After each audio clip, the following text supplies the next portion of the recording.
ونستعينه ونستغفره ونعوذ بالله من شرور أنفسنا ومن سيئات أعمالنا من يهده الله فلا مضل له ومن يضلل فلا هادي له وأشهد أن لا إله إلا الله وحده لا شريك له وأشهد أن محمدا عبده ورسوله اللهم صل على محمد وعلى آل محمد كما صليت على إبراهيم وعلى آل إبراهيم إنك حميد مجيد اللهم بارك على محمد وعلى آل محمد كما باركت على إبراهيم وعلى آل إبراهيم إنك حميد مجيد من يطع الله ورسوله فقد رشد واهتدى ومن يعص الله ورسوله فقد ضل وغوى أما بعد فإن خير الحديث كتاب الله وخير الهدي هدي محمد صلى الله عليه وسلم وشر الأمور محدثاتها وكل محدثة بدعة وكل بدعة ضلالة وكل ضلالة في النار أعوذ بالله من الشيطان الرجيم بسم الله الرحمن الرحيم واعلموا أن فيكم رسول الله لو يطيعكم في كثير من الأمر لعنتم ولكن الله حبب إليكم الإيمان وزينه في قلوبكم وكره إليكم الكفر والفسوق والعصيان أولئك هم الراشدون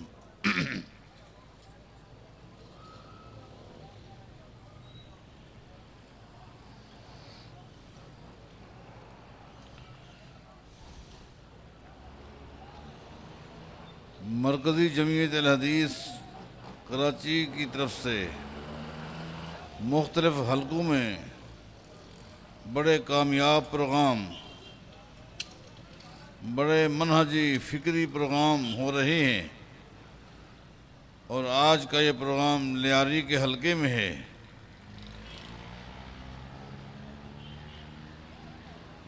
غالباً یہ تیسرا سال ہے، اور الحمدللہ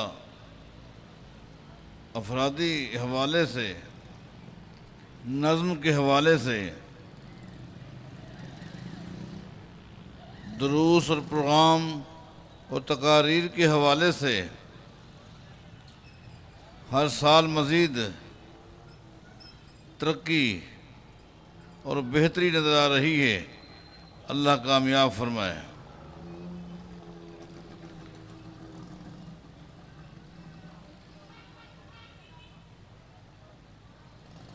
ابھی ہم عظمت صحابہ رضوان اللہ علیہ مجمعین کے عنوان پر گفتگو سن رہے تھے۔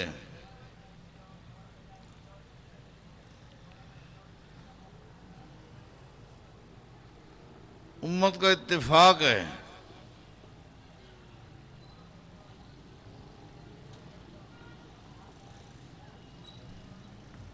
کہ امت کی افضل ترین جماعت مقام کے لحاظ سے، شان کے لحاظ سے صحابہ کرام ہیں۔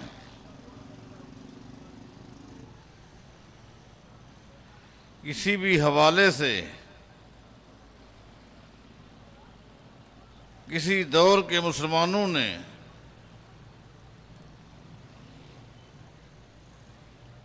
آج تک اور نہ ہی قیامت تک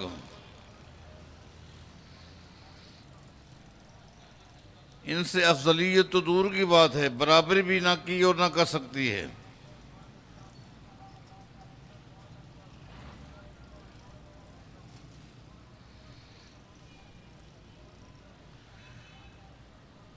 امام احمد بن حنبل رحمہ اللہ سے کسی نے ایک دیندار شخص کے متعلق کہا کہ فلاں شخص کو آپ جانتے ہیں، بڑا دیندار ہے، بڑا متقی ہے، بڑا پرہیزگار ہے، لیکن اس کا یہ موقف ہے کہ مسلمانوں کے خلیفہ عمر بن عبدالعزیز رحمہ اللہ سیدنا معاویہ رضی اللہ تعالیٰ عنہ سے افضل ہیں۔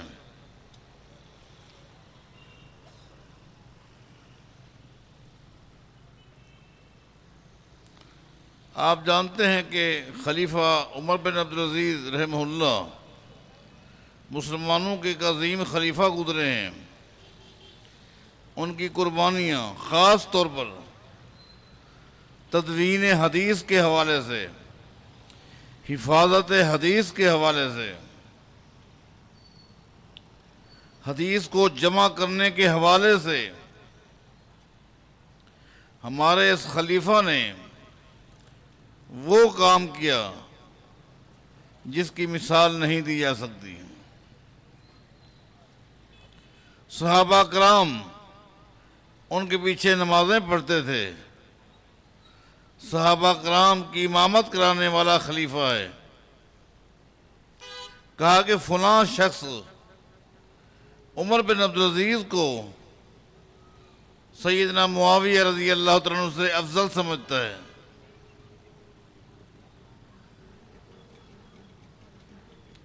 امام احمد بن حنبل رحمہ اللہ نے اس بتانے والے کو کچھ نصیحتیں کی۔ کہا کہ سن، لا تجالس، آج کے بعد میں نہ سنوں تو اس شخص کے ساتھ بیٹھا ہے جو عمر بن عبدالعزیز کو سیدنا معاویہ سے افضل سمجھتا ہے۔ لا تجالس ہو، تو نے اس کے ساتھ کبھی نہیں بیٹھنا، نہ ہی اپنے ساتھ اس کو بٹھانا ہے۔ یہ باب مفاعلہ ہے، معاملہ طرفین سے ہوتا ہے۔ ولا تعاقل ہو، تو اس کے ساتھ کھانا نہیں کھا سکتا اور نہ ہی وہ تیرے ساتھ بیٹھ کے کھانا کھا سکتا ہے۔ ولا تشارب ہو، تیرے ہاتھ سے پانی کا ایک گھونٹ بھی وہ نہیں پی سکتا اور نہ ہی تو اس کے ہاتھ سے لے سکتا ہے۔ وَإِذَا مَرِضَ فَلَا تَعُدْهُ،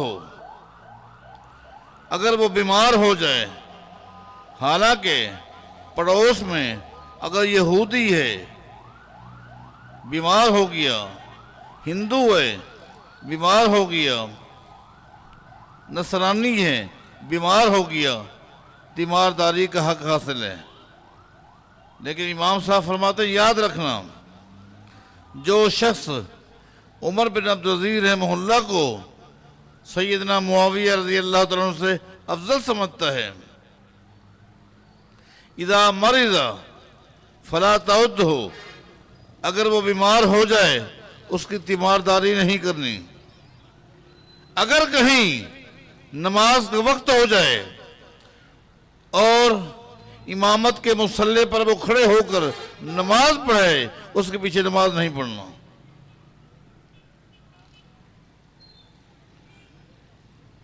میں آپ سے پوچھتا ہوں، سیدنا معاویہ رضی اللہ تعالیٰ عنہ اور عمر بن عبدالعزیز رحمہ اللہ کے درمیان صرف ایک ہی فرق ہے کہ وہ صحابی ہیں اور وہ تابعی ہیں۔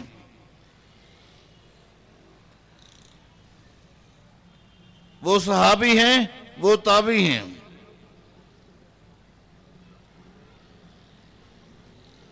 خالی اتنا کہنے والا محدثین اس کے بارے کیا سوچ رکھتے ہیں؟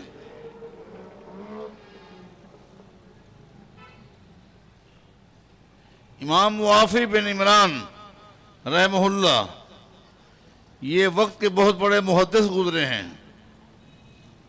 صحیح بخاری کے راویوں میں سے ہیں۔ عبداللہ بن مبارک رحمہ اللہ جیسے محدث کے یہ استاد ہیں. ان سے خالی ایک شخص نے آ کر پوچھا تھا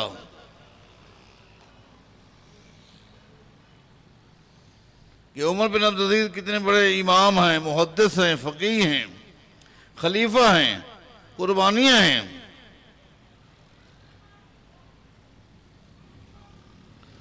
فلاں صحابی کے مقام میں، عظمت میں ان کی برابری ہے کہ نہیں ہے؟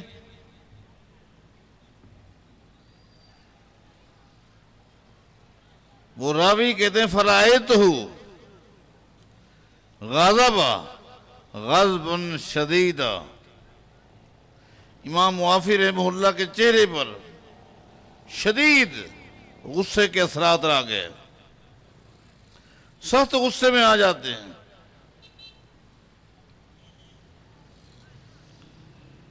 اور فرماتے ہیں تو نے خاص طور پر معاویہ کا نام لیا رضی اللہ عنہ، جو کہ صحابی ہیں، اور تقابل کرتا ہے صحابی کا غیر صحابی کے ساتھ.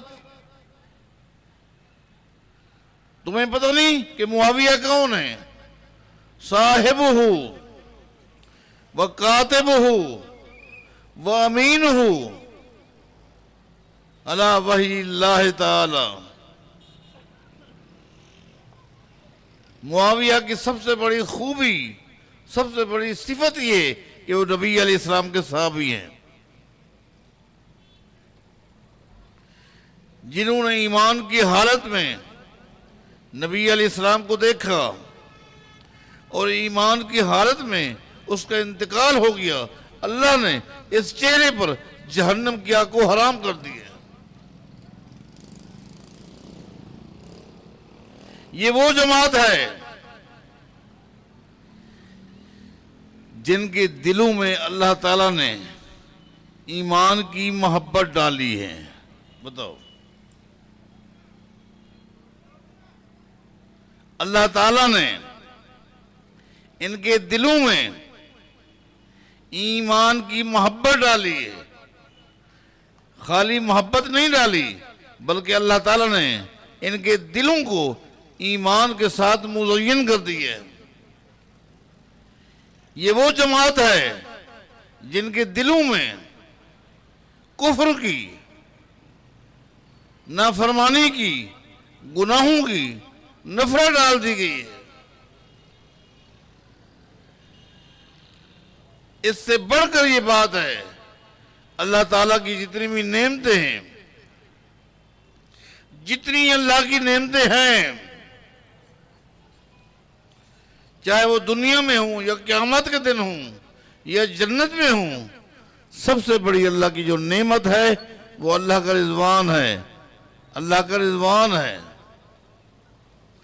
جو اہل جنت کو اللہ تعالیٰ جنت میں عطا فرمائے گا. جب داخل ہو جائیں گے جنت میں، اللہ تعالیٰ پوچھے گا جنتیوں کیا چاہیے؟ اے اللہ جنت مل گئی، جنت کے باغات، جنت کی نہریں، جنت کے محلات، ہمیں اور کیا چاہیے؟ اللہ پاک فرمائے گا نہیں، جو سب سے بڑی نعمت ہے وہ میں نے نہیں دی. وہ نعمت یہ ہے جنتیوں، وہ نعمت یہ ہے آج میں تم سب سے راضی ہو گیا ہوں، آج کے بعد کبھی ناراض نہیں ہوگا. یہ نعمت اللہ تعالیٰ اہل جنت کو دیں گے جنت میں جب وہ داخل ہو جائیں گے. ہاں ایک جماعت ہے، صرف ایک جماعت ہے، اس امت کی ایک جماعت ہے جو ابھی زمین پہ چل رہی ہے، اللہ تعالیٰ ان کو رضوان کی تمغے عطا کر رہا. والسابقون الاولون من المہاجرین والانصار والذین اتبعوہم بإحسان رضی اللہ عنہم ورضوا عنہ. اور ایک موقع پر نہیں، بارہا موقع پر. لقد رضی اللہ عن المؤمنین اذ یبایعونک تحت الشجر فعلم ما فی قلوبہم فانزل السکینۃ علیہم۔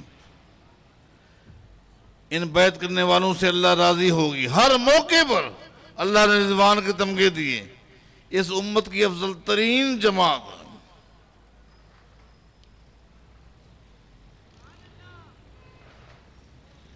دوسرا اہم ترین نکتہ جس پر آپ نے غور کرنا ہے، ہمارا یہ عقیدہ ہے کہ عالم الغیب ذات صرف ایک اللہ کی ہے،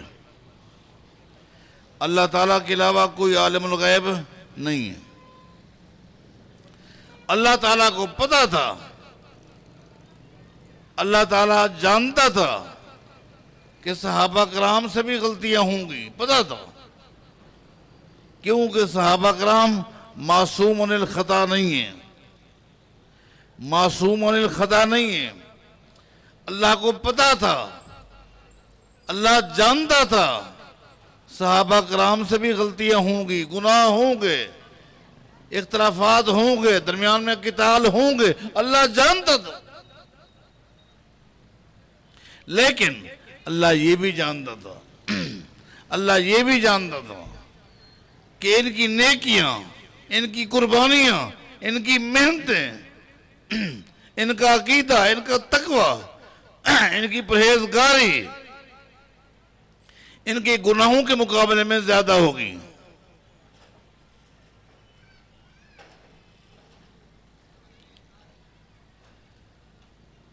ان کے گناہوں کے مقابلے میں، ان کی غلطیوں کے مقابلے میں، ان کی نیکیاں، ان کی باتیں، ان کی قربانیاں زیادہ ہوں گی، غالب ہوں گی۔ یہی وجہ ہے عالم الغیب نے، ابھی یہ صحابہ زمین پر نہیں آئے تھے، دنیا میں نہیں آئے تھے، سینکڑوں سال پہلے، ابھی ہم قرآن کریم کی آیت سن رہے تھے، ان صحابہ کرام کے دنیا میں آنے سے سینکڑوں سال پہلے اللہ تعالیٰ نے سابقہ آسمانی کتابوں کے اندر صحابہ کی سیرت کو، شان کو، عظمت کو بیان کیا،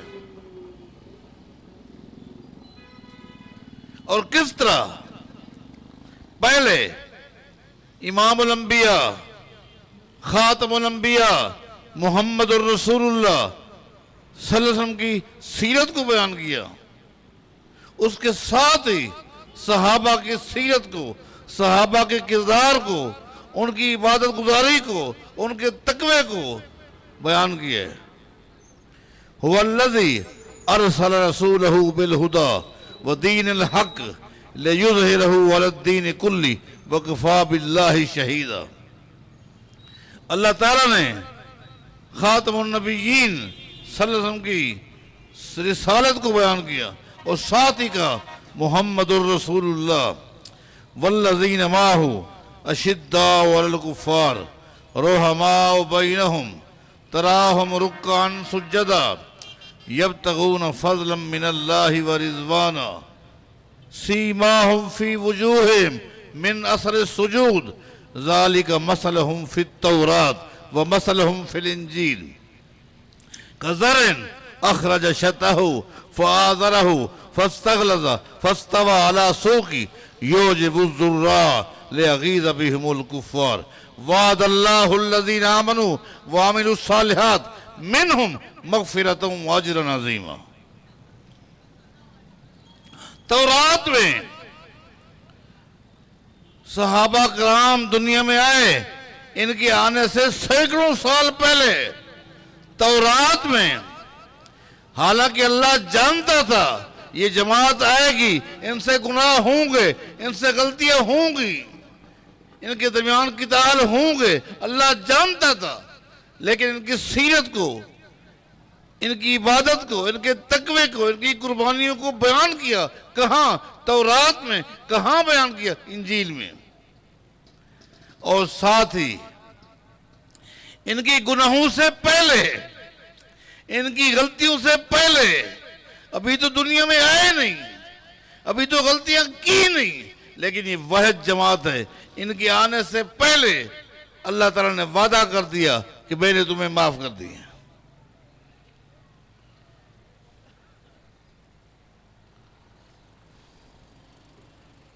یہ وہ جماعت ہے۔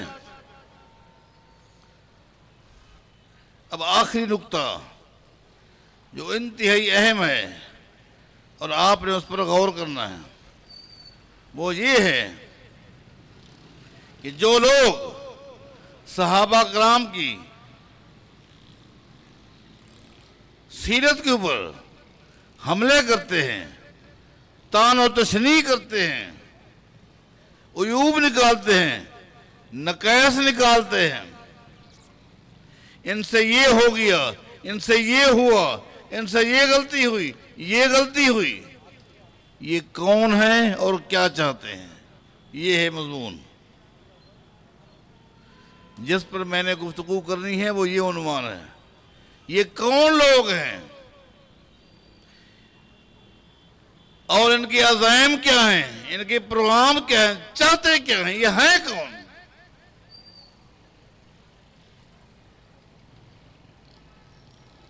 اس کے لیے میں ایک عظیم محدث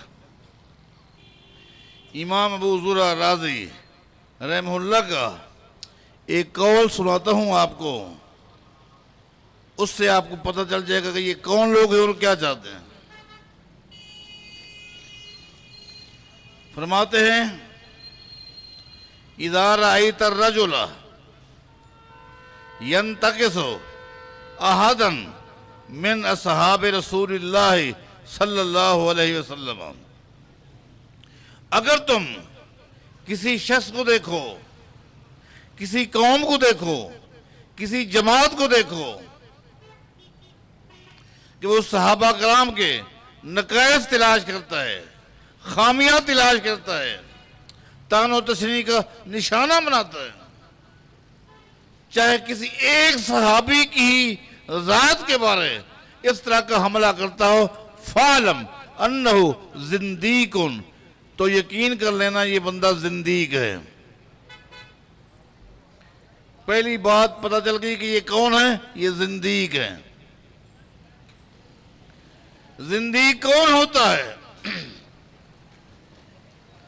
جس کے حملے قرآن کریم پر ہوتے ہیں، جس کے حملے نبی علیہ السلام کی احادیث پر ہوتے ہیں، اور جو قرآن و حدیث کے مقابلے میں اپنے اقوال کو حدیث کا، دین کا، شریعت کا درجہ دے کر لوگوں کو پڑھاتا ہے، سمجھاتا ہے، لوگوں کے عقیدے، لوگوں کے اعمال برباد کرتا ہے، اللہ کا بے ادب، اللہ کے رسول کا بے ادب، قرآن و حدیث کا منکر، یہ شخص زندیق ہے۔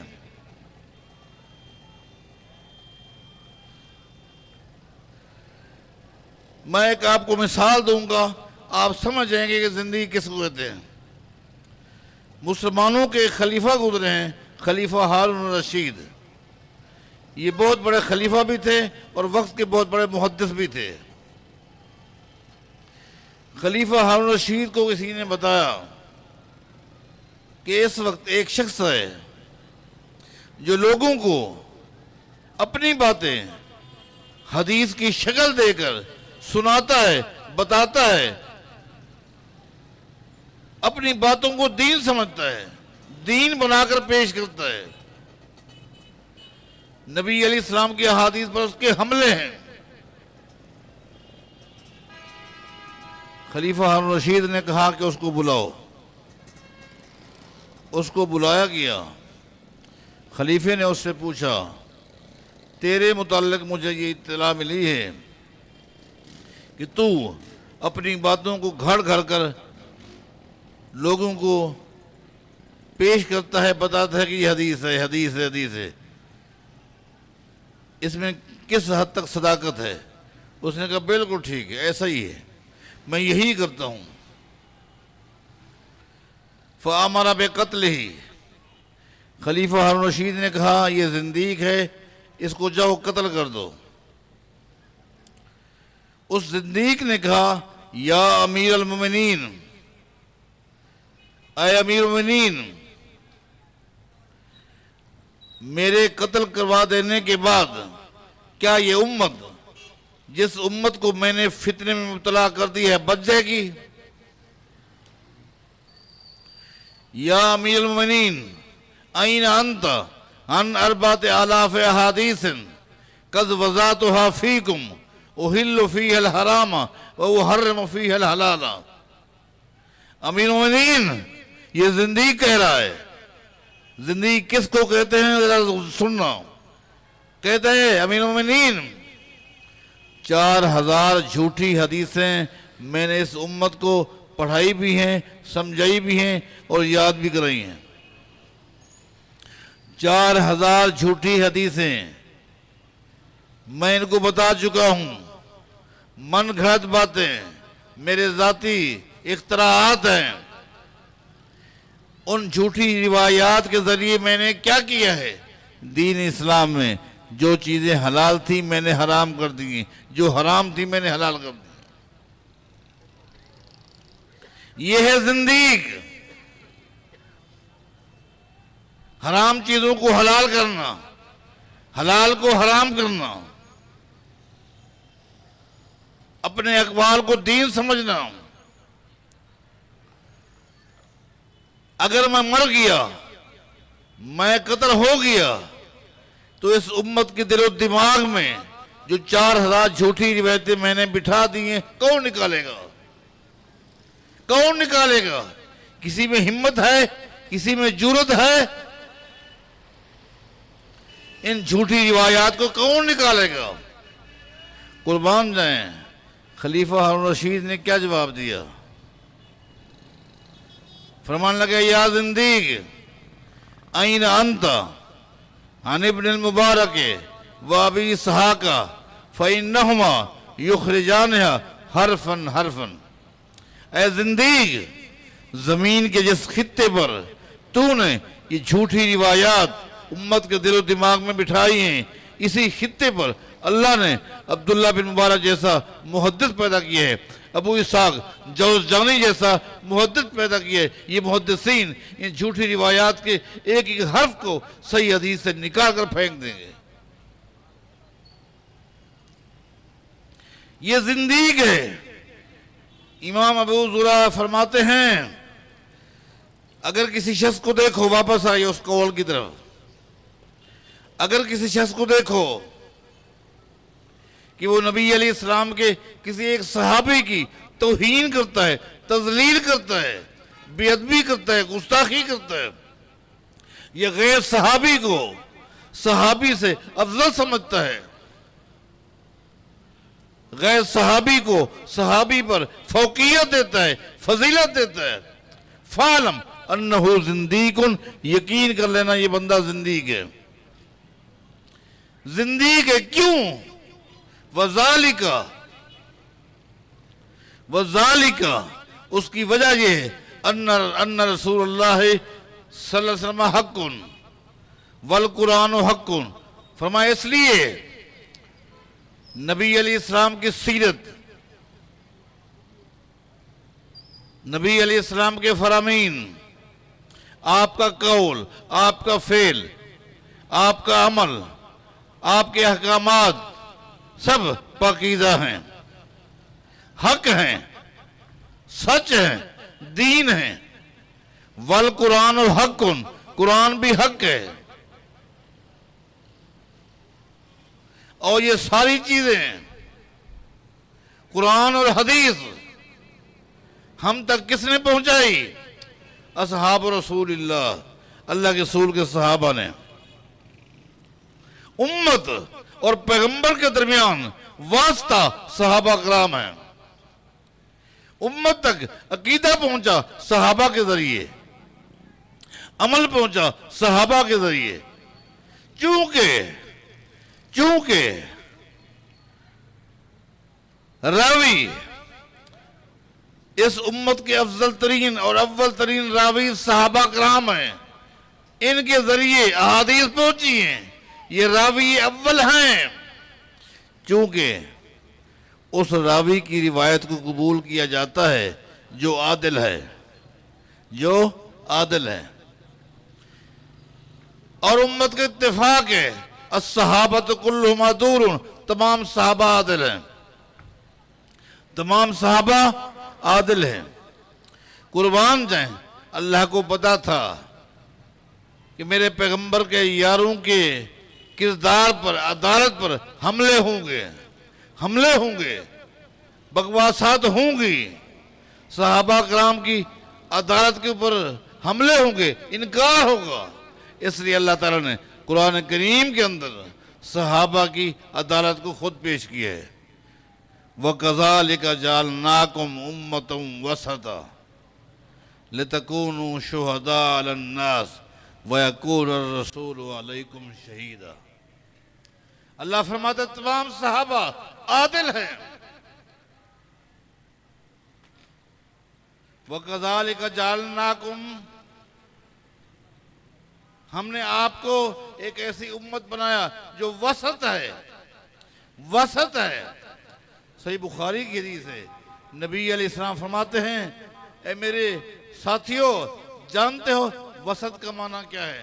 اللہ کے نبی آپ بتائیں، وسط کا معنی عدل ہے، وسط کا معنی عدل ہے۔ تو تمام صحابہ عادل ہیں، عادل ہیں۔ اللہ تعالیٰ نے صحابہ کی صفائی پیش کر دی، وہ عادل ہیں۔ جب عادل ہیں ان کی روایت قبول کی جائے گی۔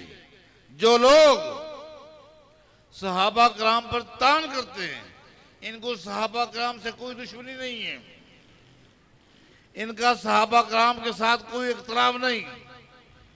یہ کون لوگ ہیں؟ یہ چاہتے کیا ہیں؟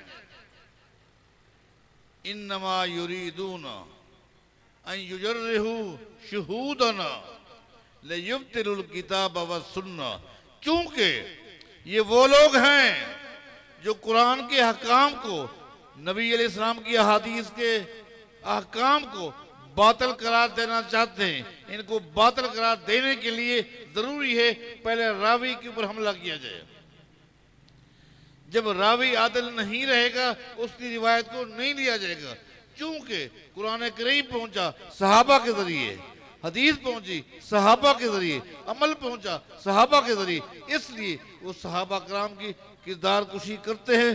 جب وہ مجروح ہو جائیں گے، جب صحابہ کرام مجروح ہو جائیں گے تو ان سے روایات خود بخود متروک ہو جائیں گی۔ در حقیقت یہ دشمن قرآن کے ہیں، حدیث کے ہیں، یہ دشمن اللہ کے ہیں، اللہ کے رسول کے ہیں۔ یہ ان کے عزائم ہیں، یہ چاہتے ہیں۔ اس لیے اس امت کی افضل ترین جماعت جس کا انتخاب اللہ نے خود کیا، ان کی غلطیوں کو قبل از وقت اللہ نے معاف کر دیا، ان کی قربانیاں، ان کی محنتوں کو دیکھ کر اللہ نے ان کو رضوان کے تمغے عطا کیے۔ یہ جماعت ہے جس جماعت کا نہ کوئی مقابلہ کر سکتا ہے، عظمت کے لحاظ سے، فضیلت کے لحاظ سے، مقام کے لحاظ سے نہ کسی نے کیا، نہ کوئی کر سکتا ہے۔ اللہ تعالیٰ نے قرآن کریم میں یہ وہ جماعت ہے جس کو بطور معیار کے پیش کیا ہے۔ بتاؤ، بطور معیار کے اگر اللہ نے عقیدے میں، عمل میں، اخلاق میں، کردار میں، نماز میں، روزے میں، کسی زندگی پوری گزارنے میں اگر کسی جماعت کو اللہ نے بطور معیار کے پیش کیا ہے تو وہ صحابہ کرام ہیں۔ فَإِنْ آمَنُوا بِمِثْلِ مَا آمَنْتُمْ بِهِ فَقَدْ اهْتَدَوْا۔ دنیا والو، قیامت تک آنے والو، فَإِنْ آمَنُوا بِمِثْلِ مَا آمَنْتُمْ بِهِ فَقَدْ اهْتَدَوْا۔ ایمان لاؤ تو وہ جو صحابہ کا ہے، عقیدہ لاؤ وہ جو صحابہ کا ہے، نماز جس طرح صحابہ کی ہے، روزہ جس طرح صحابہ کا ہے، صحابہ کے اخلاق کو، عقیدے کو بطور معیار کے پیش کیا ہے۔ جس کو اللہ تعالیٰ بطور معیار کے پیش کر رہا ہو، اگر دنیا کے کوئی شخص یا کوئی جماعت، کوئی گروہ، کوئی فتنہ اس پہ حملے کرے، تو اس کے اوپر ذرے کے برابر آنچ نہیں آ سکتی، فرق نہیں آ سکتا۔ یہ الگ بات ہے، مسلمانوں کی ذمہ داری ہے زندگی بھر صحابہ کی عظمت کا، صحابہ کی شان کا، مقام کا ذکر بھی کریں، دفاع بھی کریں۔ اللہ ہمیں توفیق عطا فرمائے۔ اقول قولی ھذا واستغفر اللہ لی ولکم وآخر دعوانا الحمدللہ رب العالمین۔